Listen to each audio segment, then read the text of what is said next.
अस्सलामुअलैकुम नाजरीन, आप देख रहे हैं जियो पाकिस्तान न्यूज़ और मैं हूं आपकी होस्ट नाइला भट्टी।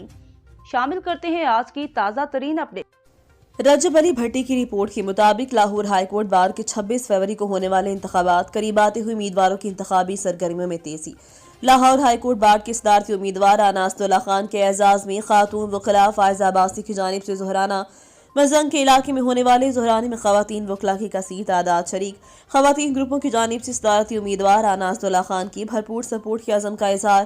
जोहराने में साबिक prosecutor Muqaddas Tahira, joint secretary lawyers forum Nida Kafeel की शिरकत, एडवोकेट ख्वाजा आमना अजमल, फायजा मुस्तफ़ा, नरगिस नाहिद, कोमल सरवत, सिद्रा, बुशरा, मरियम वकार, शहरबानो समेत दीगर खवातीन की शिरकत।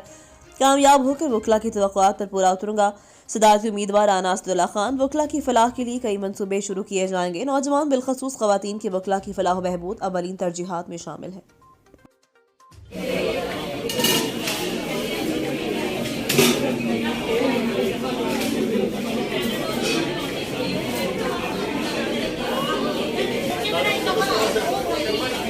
मैडम मामला से साइड पे होना था मेरी बात हो जाए